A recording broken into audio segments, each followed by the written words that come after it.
for being here for the first edition of the South Florida Arboriculture and Landscaping webinar series.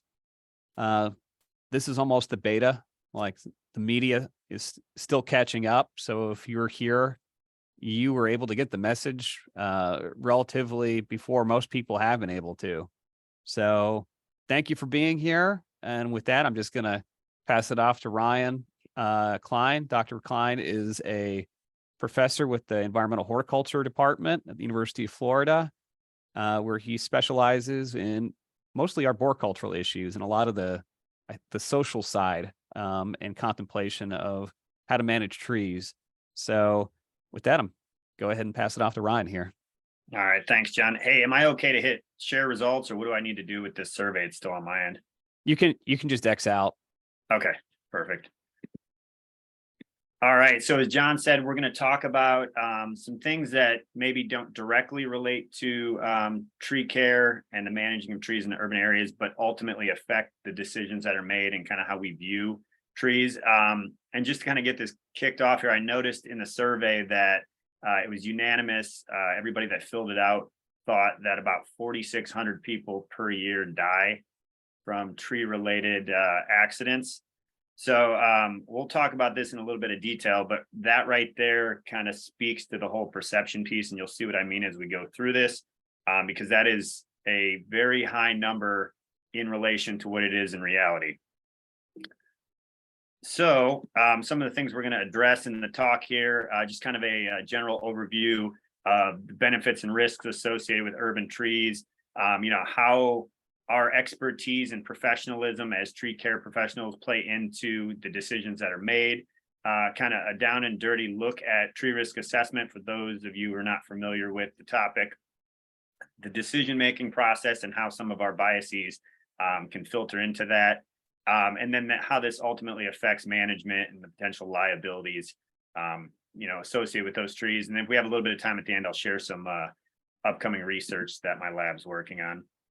So I assume that most of us on this call are familiar with the idea that trees provide, a lot of different benefits, from environmental, economic, social benefits, but they can also pose significant consequences to public health and safety. Maybe a tree will fall on your neighbor's garage at some point, or disrupt some sort of activity or service, maybe like a sporting event. But the thing to keep in mind is that the risk of injury or death as a result of one of these tree failures is extremely low. And I'll throw some numbers at you here in a bit. But one of the things that kind of plays into this is that trees are often in these poor urban sites where infrastructure is not designed to accommodate root growth. So past studies have found that these urban trees have a high mortality rate due to these growing conditions, things like poor soil quality, small planting spaces like you might see at a strip mall or in a parking lot. They're subject to drought-like conditions. Construction damage is common around these trees when you're replacing sidewalks and curbs, maybe. Lack of overall maintenance. It's kind of being more reactive than proactive due to underfunding and understaffing of a lot of these municipalities. So ultimately, it turns into a shorter life expectancy due to some of these site conditions and management inputs. Certain trees do grow well in these sites, so unfortunately they get planted heavily. Think Florida and live oaks. We got a ton of them. If anything ever happens where live oaks are susceptible to some sort of pest or disease, we're going to have problems on our hands. So we want to avoid those monoculture type situations.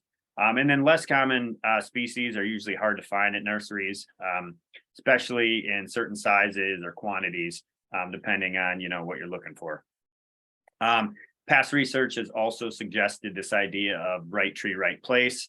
So ultimately, it's going to save time and money.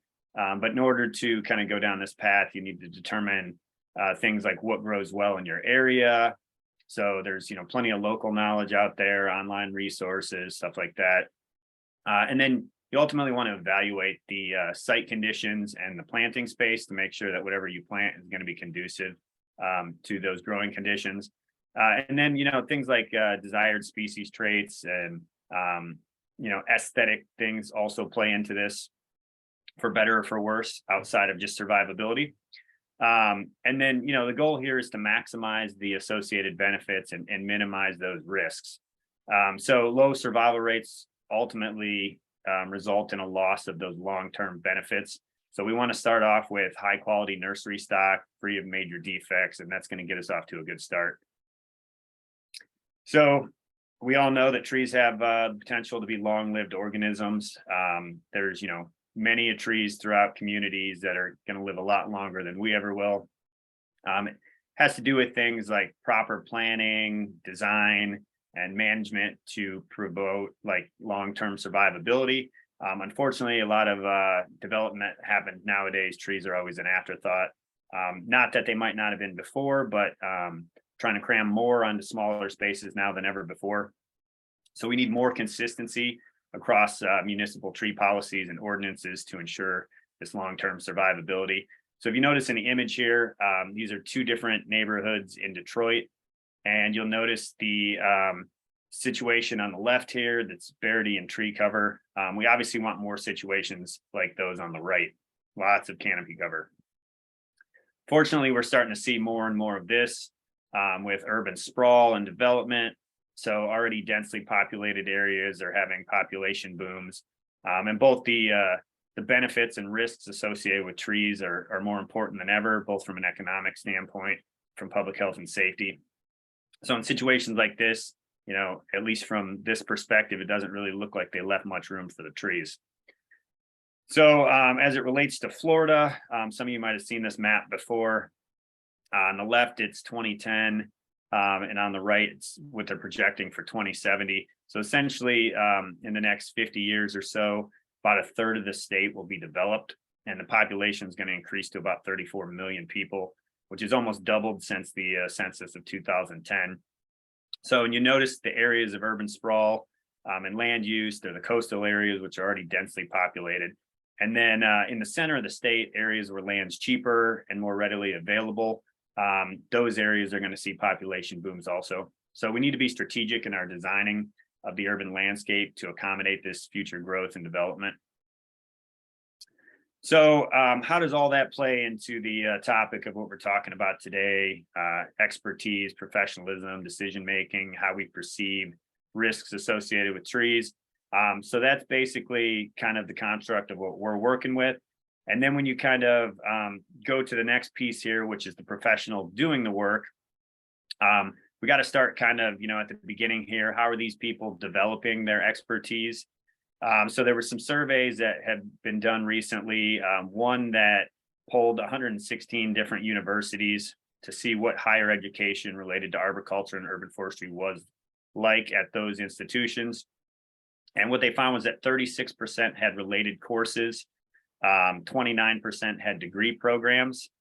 And then when you look at which courses are highly valued across industry professionals, things like pruning, planting, diagnostics, there was another poll that went out of about 279 institutions, and 34% had urban tree care related courses offered.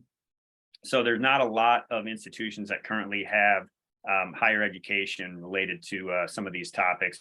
And it's even fewer once you get to the grad school level. But once somebody is in the industry, whether they went to college or not, they rely on things like CEU programs, information gained at conferences from speakers, and then specialized skill training, things like tree worker safety, aerial rescue, and maybe electrical hazard protection training.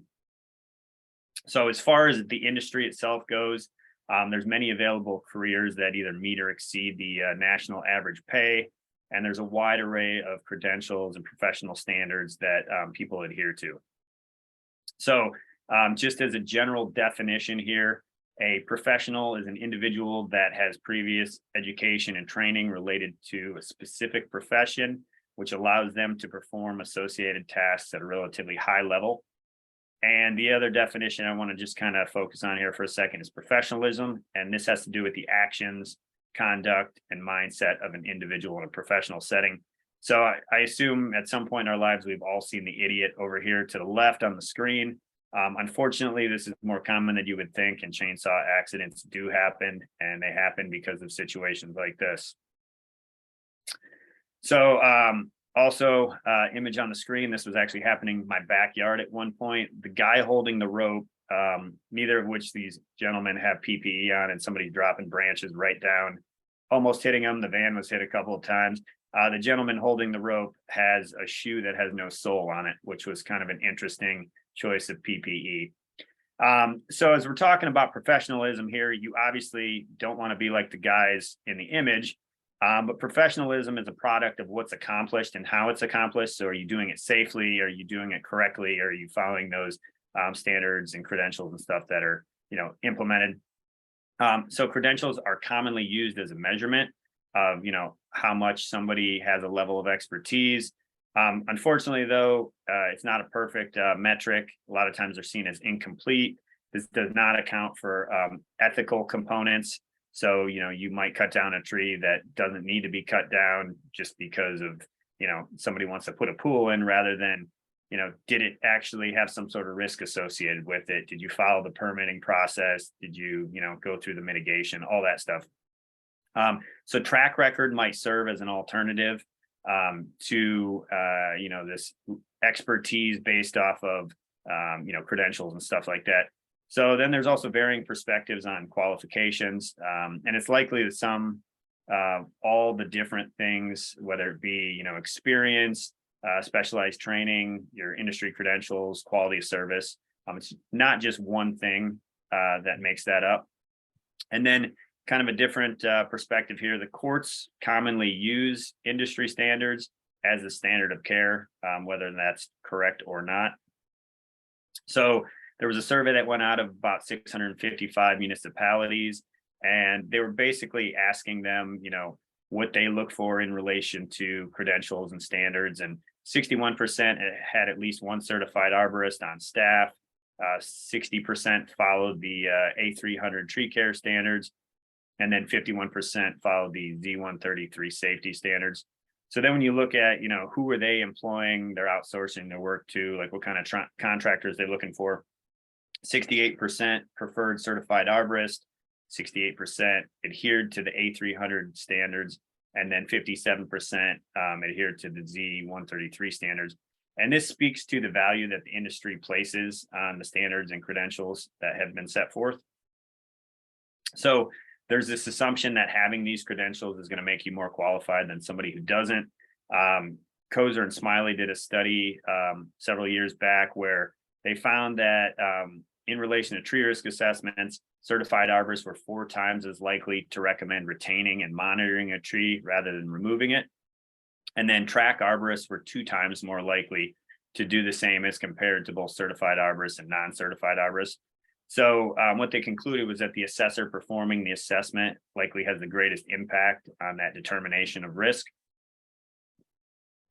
So all this being said up to this point, when we were doing some risk assessment projects probably 4 or 5 years ago, we realized that no one had kind of explored this idea of perceptions and how this ultimately affects the decision-making process and professionals in the tree care industry. So we ended up reviewing a whole bunch of literature from psychology, sociology, arboriculture, to explore this impact of personal bias and see how perceptions, risk tolerances, and previous expertise affect these decisions that are made. So it was an attempt to better understand individual judgments and how our perceptions can affect tree risk assessment outcomes. So there were several questions that we came across that we wanted to try and address throughout this literature review. How does the assessor's professional expertise and perceptions affect their judgments? What qualifies someone as a professional capable of making such decisions? And then our training and experience sufficient gauges of expertise, or is there some other benchmark, that's out there that skill and performance somehow associates with and makes them more of an expert in that particular field? So just a general definition of expert. This is an individual who is well-versed in a particular area and is recognized by others as having expertise in their field. So we all know people in whatever field we're in that we hold, in a high regard as being at the top of their game. It's kind of how this equates to. So some key traits here, the relevant experience, local reputation, I noticed on the survey, everybody had said that that was not a key trait, but at least as far as psychologists are concerned, it is a key trait. Objectivity, self-confidence, and adaptability. Although expert judgment has its limitations, and experts are just as susceptible to outside influences and biases as non-experts. And then expertise is the exceptional performance in a given field. And typically experts have a better understanding of complex problems in their field. So just because you're an expert in one field does not mean you're an expert in another field. And interestingly enough, experts and non-experts may view the same situation differently, although this does not explain the variability across assessments from one expert to another. So experts might also view the same situation differently. It's not just an expert to non-expert dynamic. So life experiences can also help to shape and build an individual's capacity to function at a high level in whatever area you're in. And there's different schools of thought here as far as how you develop this expertise. Some people think it happens at a young age from daily practice. There's this idea of spending roughly 10,000 hours of time practicing. You frequently refining your skill set and modifying it to fit and evolve to different situations. But oftentimes people are unaware at the extent of their own expertise, and experience and understanding of a topic can separate experts from beginners. So we were looking, to see if there was some sort of model in the psychology realm that we could apply expertise in arboriculture to. So we found this dynamic that Alexander had kind of put together as far as a model to base it off of, and it was these stages of expertise development. And basically it's this relationship between knowledge and interest and strategic processing. And then each of these are going to occur at three distinct stages of learning. So you got your acclimation, your competence, and your proficiency. And your knowledge is basically the extent of your understanding. Your interest is the investment or attention paid to whatever the topic is. And then the strategic processing is essentially being able to decipher and judge and interpret, information related to that topic. So as far as, this being applied to arboriculture, let's say, you gain a little bit of experience dragging brush or, using a chainsaw on the ground, and then you slowly advance to where maybe you're climbing the tree. So you're acclimating and your competency is growing. And then let's say you decide you want to go out and get your certified arborist credential. You go out that, you're also increasing your competence even more. And then you're slowly working towards, some level of proficiency. You continue to work out in the field. You become really skilled as a climber, and you're able to, do technical work, stuff like that you wouldn't have been able to when you first started. Then you go out and you get your tree risk assessment qualification. And this is all stuff that you've built upon, throughout your experience and then your previous credential and all that stuff, to where you do develop some sort of expertise in that particular field based off of that kind of dynamic. And that's just kind of a rough way of looking at it. So when you're talking about professional judgment and decision-making, tree risk assessment depends on, a human being out there making judgment calls related to the tree. It can be affected by biases, tolerances, and errors. But ultimately, this professional judgment has to do with reasonable decision-making, considering all the appropriate information. And if there's, any science or analyses that you can base this off of, along with your expertise, there's no way you can just go out there and scan a tree with your cell phone and it tells you that, there's this level of risk associated with it, or it's going to fail on this day at this time. So one thing to caution here is that intuition has been linked to expert decision-making, but it's also been found to lead to inaccuracies. So experts are cognizant of what they don't know, whereas non-experts are kind of ignorant of what they don't know. So there's this subjective assurance, which is undependable. And many experts kind of toe the line between subjectivity and objectivity. So we need to be aware of any limitations to our abilities. And then some expert judgments may lack reliability and validity. So an expert can also act like a non-expert, and their use of information might be limited. And in some instances, non-experts may be more accurate than experts. We've seen some of that in the research I've been a part of as well as it relates to tree risk assessment.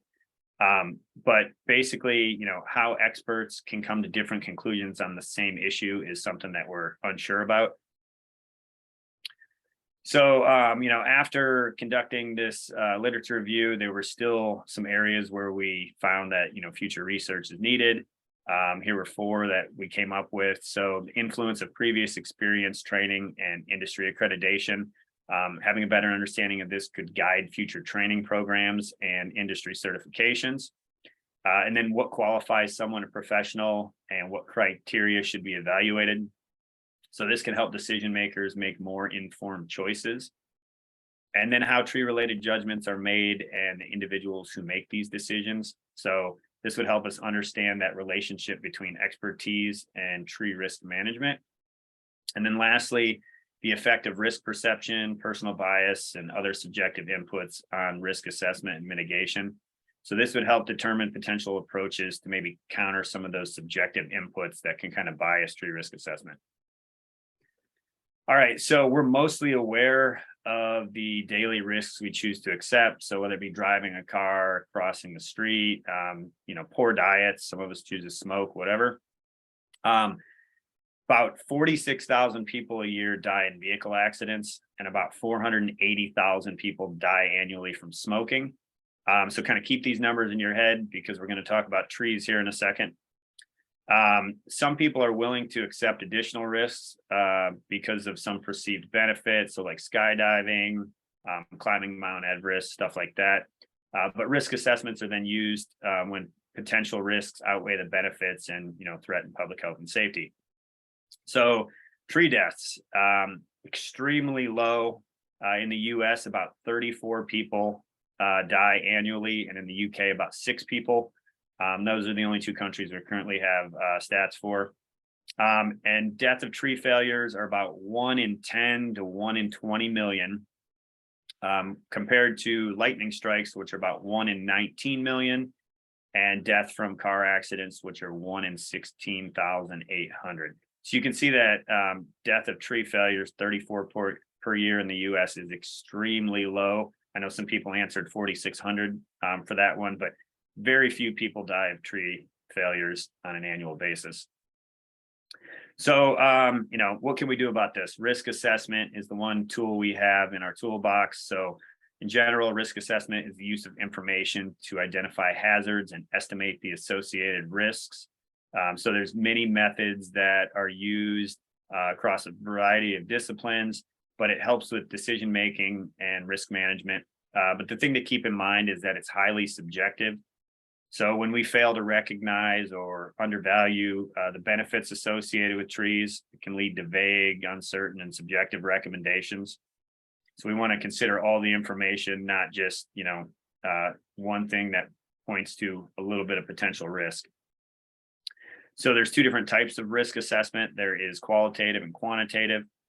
So qualitative, that's when the assessor has the greatest influence on the outcome of the assessment. Can be highly subjective, and you're going to use terms to categorize risks such as low, medium, maybe improbable, eminent.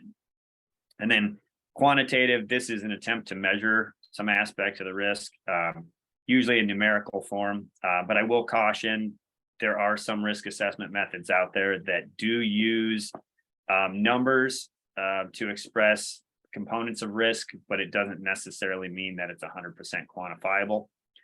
So just something to ponder there. Looks like I had that slide in there twice. So the other thing here is, why are we actually doing these risk assessments? Guide decision making on safety, mitigation, failures. But basically, we need to generate accurate information. Let the tree owner know about the risk potential of their tree. This has to do with health and safety. And then in the US, we tend to be a sue happy country. So, we're about protecting ourselves and any sort of liability associated with the trees. So, in tree risk assessment, there's 3 components that are commonly considered across whatever method you're looking at. So likelihood of impact, this has to do with the tree or tree part impacting a target. This would be people, property. Likelihood of failure is the second component. This has to do with things like weather conditions, defect severity, and then likelihood of failure within a set time frame. So is the tree going to fail within the next 6 months, or is it more likely that the tree is going to fail, 10, 20 years down the road? Typically, time frame is 1 to 3 years when you're doing an assessment. Beyond that, we can't really predict enough variability to determine one way or the other whether or not that tree is going to be there.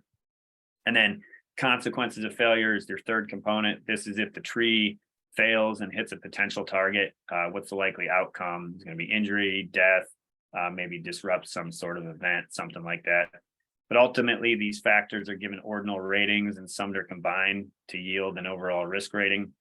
So as an arborist, you're responsible for letting the tree owner know accurate and timely information, stating, a need for mitigation, whether it's removing the tree or some sort of pruning, and then assisting with decisions. But you ultimately don't make the decisions. It's whoever owns the tree or manages the tree makes the final determination on risk. So some things that are kind of working in favor of the tree or lowering the potential risk, things like response growth. So this is adaptive growth that's influenced by either damage associated with the tree, loads such as gravity, environmental factors, maybe access to sunlight. So reaction wood is one type of response growth, and this has to do with the tree's response to gravity or some sort of static load. Things like compression wood and tension wood fall in this category. Flexular wood, this has to do with movement, maybe from the wind. This is going to help with the tree developing taper and buttress roots. And then wound wood, this is the tree's response to damage. So you're going to get that callus tissue, which is denser, more decay resistant, and it's going to strengthen the affected area around the injury or the wound. And ultimately, this has to do with safety factor. So safety factor is increased by the development of this additional stronger wood, which is compensating for a load. But this varies across, the part of the tree and the age of the tree, and certain species, do it better than others. So potentially, this response growth is going to be present when the tree is healthy. Wound wood is well developed around an injury. So if you're making an improper pruning cut, you're going to have less of that. Ribs and bulges will form around defects. So a bulge is a response to internal decay, maybe a crack or a wound. And then a rib basically forms on the opposite side of a codominant stem, and it's just to help support those areas. And then, things like corrected trunk leans and stuff like that are all examples. So currently there's numerous methods of tree risk assessment that are used throughout the industry. There is no industry standard at this point, but the track method in the US and the QTRA method in the UK are probably the most commonly used. So there's several levels of assessment that an arborist can use when they're assessing the tree. So level 1 is basically one vantage point of the tree, either walking by or driving by. A level 2 is a 360-degree inspection of the tree and the site conditions, and you might use various basic tools from diameter tape, soil probe, clinometer, maybe a rubber mallet to sound the tree for decay. And then a level 3, this is using advanced decay detection equipment, maybe aerial inspection or some sort of stability test. But the one thing to keep in mind is that as the levels of assessment increase, so does the necessary training, time, and equipment needed to perform these assessments. Along with this, professionals comply with the various industry standards and risk assessment that they're using. And then they need to report this information, like I mentioned earlier, to the tree owner or manager. So verbal reports sometimes happen. So this will be that initial communication, media information about severe conditions, stuff like that. Caution, if verbal is the only way you're reporting the information, this could lead to potential conflict, he said, she said type situations. And then there's written. These are more common. Emails, memos, detailed reports are all acceptable. You just want to make sure that the communication is clear and easy to understand. Not everybody's a tree person, so you want to explain concepts and avoid any sort of like technical jargon throughout your report.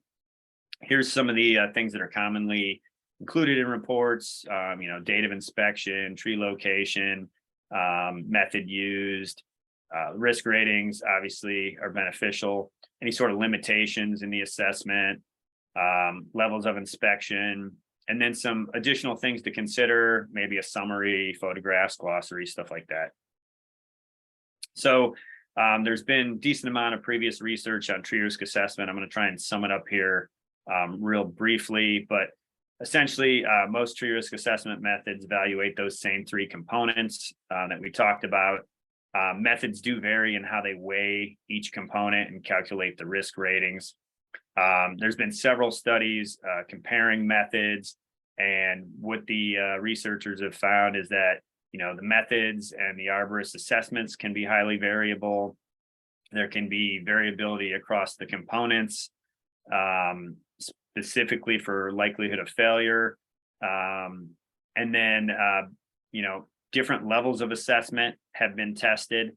So what it's been found is that the basic assessments are good for large numbers of trees, where the detailed assessments are more appropriate for maybe high value, high risk situations. But few studies exist that independently test the validity and consistency of tree risk assessment methods. Also, assessors have been found to be highly influential on the risk ratings and potential cause of variability. And then as far as, the experience and training piece, these are often associated with expertise, and differences in experience and training may lead to different views on risk and then the ultimate mitigation. So, essentially no tree risk assessment method can account for all possible situations. There was a recent survey of about 667 municipalities, basically trying to gauge, their views on tree risk assessment. Most use no specific tree risk assessment method, and then 35% regularly conduct tree risk assessments, of which 62% use level 1. So that kind of down and dirty, one vantage point, drive by, walk by, see a lot of trees relatively quickly, kind of find the worst of the worst. And then Kozer and Smiley found that of 296 arborists that conducted level 2 assessments, likelihood of impact and consequences of failure ratings were highly variable. And then another study found that the track and the QTRA method, the most commonly used ones in the US and the UK, seem to have fairly balanced risk inputs. So we talked a lot about tree risk assessment there. Now, the next step in this is the management piece. So risk management, it's establishing a course of action to mitigate an identified risk. So once we identified the risk, what are we going to do with it? It considers a lot of different factors, even outside of that of the tree itself. But it's all about devising a suitable governance response. So how we view and define a risk is ultimately going to dictate what happens on the management end. So we want to determine objectives and assess potential obstacles. So my view of safety and your view of safety could potentially be very different. So there's that subjectivity there. This is true with experts, and in all reality, nothing is entirely safe. Like I said earlier, we value the benefits of different things the same we value, have perception of the risk of different things. So we might engage in different activities that, one might consider to be safer or riskier than another. So ultimately, as you're looking at whether or not something is safe, you need to consider both the risks and the benefits. So risk governance is another way of kind of looking at this. And trees are managed for many different reasons, whether it be, the health, the aesthetics, clearance, safety. But basically risk governance has to do with public risks that are, things that are clouded by uncertainty. So you want to look at them from a interdisciplinary, perspective. So this was developed by the International Risk Governance Council, and it provides stakeholders with an inclusive and adaptable means of dealing with these public risks. So it incorporates, communication, stakeholder engagement, social context, but it's going to offer insight beyond that of the assessor and provide supplemental information pertaining to risk management. So basically, we want to consider more than just public health and safety at this point. Are there other values, applicable that maybe weren't considered with just risk management in its traditional sense? So, who makes the decisions related to these trees? If it's a private tree, tree care professionals make recommendations, the owner decides. Public trees, the municipality or the manager makes the decisions, but a lot of times in these situations, they're subject to budgetary constraints, regulatory inefficiencies, and then occasionally misguided by our elected officials because a lot of times they don't know anything about trees. So sometimes expertise is relied upon. Unfortunately, if it aligns with the perceptions and the goals of the decision maker. So it's not always, the reality of the risk. So groups and individuals can have varying perspectives on, safety, whether it be personal, professional, or cultural objectives and values. The potential damage, the cost of mitigation can also sway, how safe somebody thinks something is. And we also don't know which professionals are best equipped to make such determinations. So this can be challenging for non-experts to find an expert to help with that decision-making process. So another way of looking at this is using a cost-benefit analysis. The costs and benefits associated with risk need to be considered throughout the decision-making process. And management plans can include, site-specific, goal-oriented types of scenarios. And then rather than solely being based off of money or aversion. So cost benefit analysis consider, a variety of different things from policy to legal constraints, ethical issues, but they can assist with risk related judgments, but by no means a substitute. So doing a risk assessment is still necessary. So risk perception, we've mentioned it a couple of times throughout the talk so far, but essentially it's a subjective assessment of the probabilities of an accident happening and then how concerned we are with the consequences. Highly variable. So, like I said earlier, how you perceive risk is going to be different than how I perceive risk. Ultimately, it affects the decisions that people made, both for experts and non-experts. And unfortunately, the media has a lot of power in how they can sway public perception as to the frequency and severity of an event. Even though we only have about 34 deaths in the US a year, when one does happen, the media kind of blows it up and makes it seem like trees are just falling out of the sky, strapped with AK-47s and hand grenades and just coming for you, when in reality, that's not the case. So an individual's perception of a risk can be equally as influential as the reality, because like I said, it can affect the decision making. So with anything that has the potential to cause harm, we have an actual risk, a perceived risk, and the assessed risk. And unfortunately, they don't always align. So some have argued that this guise of objectivity assumed by experts is essentially a fallacy, and that there's no way to eliminate human perception from the risk assessment. Like I said, we can't just walk up and scan the tree with some sort of tool. Tree risk assessment is a human endeavor, and we need to make decisions based off of professional experience and stuff like that. So here's a situation where you had a tree that failed in a urban area, and the media will blow these things out of proportion. Not to say this isn't a tragic situation, but if you notice here, what the media would not account for is the management decisions that led up to this point. So essentially, this tree probably shouldn't have been here. Very small planting space, very big tree. It looks like it was overraised over time. So center of gravity was kind of displaced a little bit here. Not a lot of rooting space. So wrong tree, wrong place. Storm hits, tree fails. Somebody ended up getting injured. So rather than, just seeming like trees are falling out of the sky, there were some management decisions up to that point that could have maybe changed the way that this played out. So, acting on assessments as if they're accurate reflections of an actual risk can also result in misguided mitigation measures. Unknown personal biases or errors can influence that process. So there's been several factors that have been found to impact perceived risk, things like, levels of expertise, our values, ability to understand statistical information, previous experiences.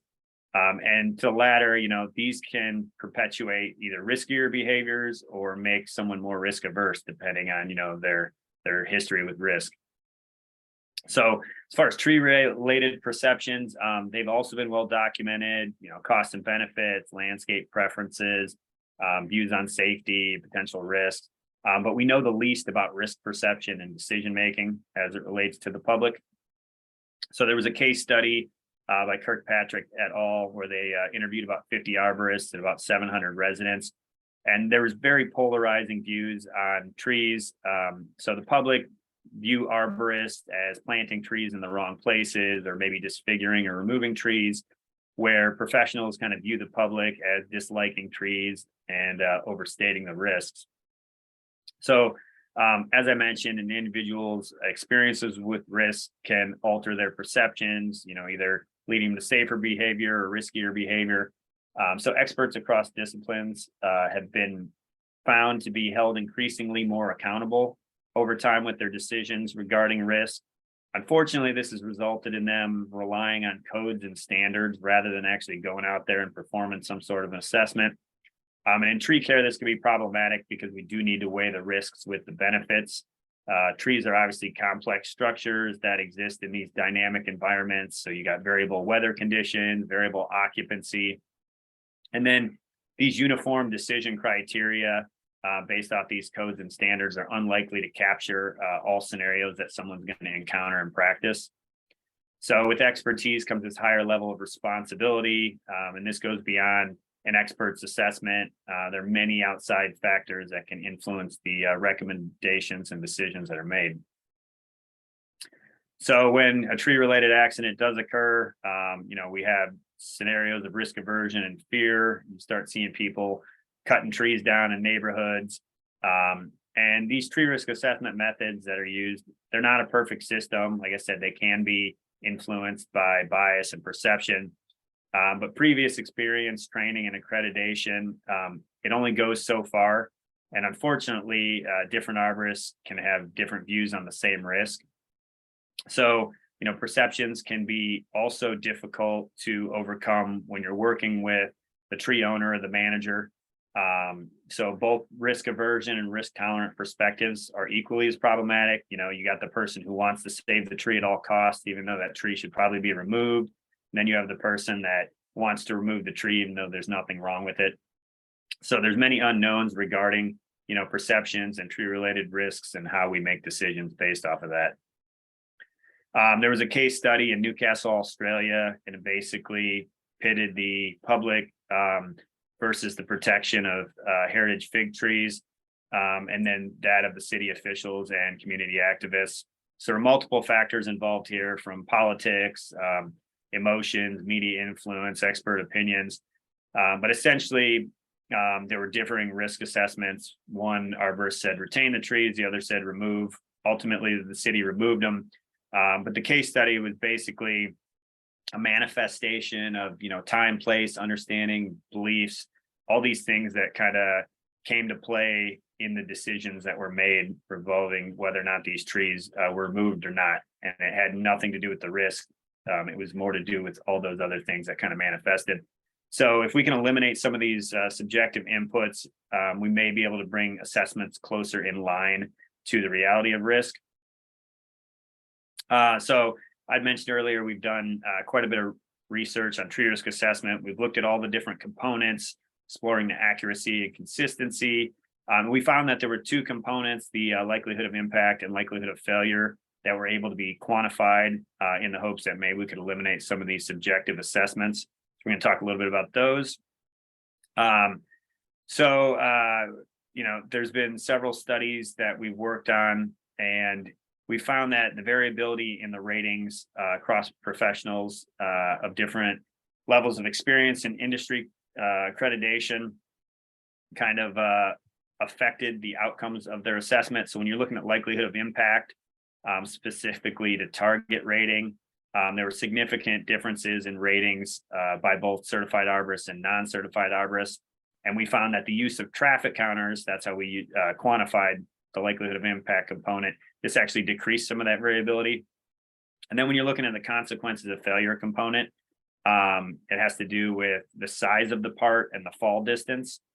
So we found that training and experience positively influenced the variability related to consequences of failure. One of the studies, the variation was generally small and unlikely to affect the ratings. And then the other study, assessments of consequence of failure increased as the branch size increased, which you would expect.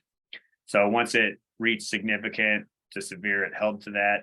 And we looked at this both from a pedestrian vehicular target standpoint. So we found that cars were perceived as being more resilient and humans being, more valuable as far as, the cost of life.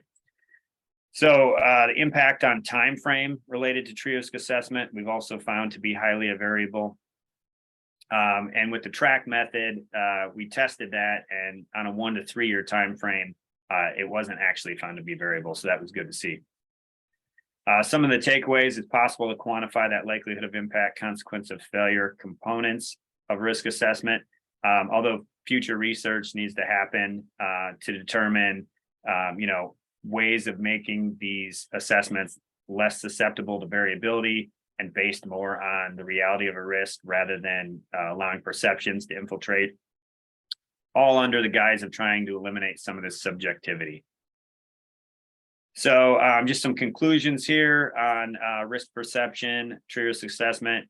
So decisions pertaining to tree management should be based on expert knowledge. That's the best we have at this point.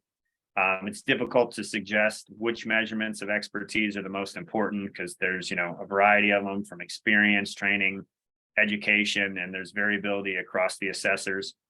But eliminating subjective inputs may bring assessments closer to the actual risk, although that's not a perfect system either. And then systematic approaches and advanced equipment may help reduce some of the errors when assessing tree risk assessments, but they're merely tools that are going to aid decision makers, and you shouldn't base all judgments on safety solely off of their outputs. And then we still lack a firm understanding of the psychology of trees and risks. Like I said, there's many unknowns regarding the variables that influence accuracy and consistency of tree risk assessment methods. So with that, we have about a minute left. I'm going to skip the last couple parts here we went over. Does anybody have any questions real quick?